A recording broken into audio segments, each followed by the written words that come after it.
सांगलीत हिंदवी स्वराज्याचे संस्थापक, अखंड हिंदुस्थानचे आराध्य दैवत आणि प्रेरणास्थान छत्रपती शिवाजी महाराज यांच्या पवित्र शिवराज्याभिषेक दिनानिमित्त आमदार सुधीरदादा गाडगीळ यांच्या जनसंपर्क कार्यालयात छत्रपती शिवाजी महाराज यांच्या प्रतिमेस पुष्पहार अर्पण करून भाजपा पदाधिकारी आणि कार्यकर्त्यांनी अभिवादन केले।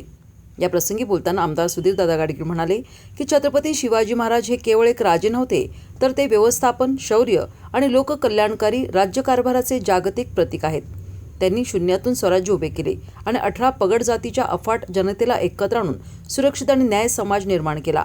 शिवरायांनी त्याकाळी राबवलेली जलव्यवस्थापन, कृषी धोरणे, आरमार उभारणी आणि पर्यावरणपूरक रणनीती आजही आधुनिक जगासाठी मार्गदर्शक आहे। यावेळी पदाधिकाऱ्यांनी शिवरायांच्या अद्वितीय कार्याचा गौरव करत त्यांच्या पवित्र स्मृतीस त्रिवार मानाचा मुजरा अर्पण केला। भाजपा राज्य परिषद सदस्य प्रकाश बिरजे, ज्येष्ठ नेते श्रीकांत शिंदे, सांगली मनपा स्थायी समिती सभापती अतुल माने, नगरसेवक विश्वजित पाटील, पिलास काळेबाग, जिल्हा उपाध्यक्ष शरद देशमुख, नगरसेवक रवींद्र सदामते, मंडल अध्यक्ष रवींद्र वादवणे, राहुल नवलाई, कृष्णा राठोड, अमर पडळकर, शुभम देसाई, राजू पठाण, गणपत साळुंके, सागर बिजरगी यांच्यासह सांगली जिल्हा भाजपाचे विविध आघाड्यांचे पदाधिकारी आणि कार्यकर्ते मोठ्या संख्येने उपस्थित होते।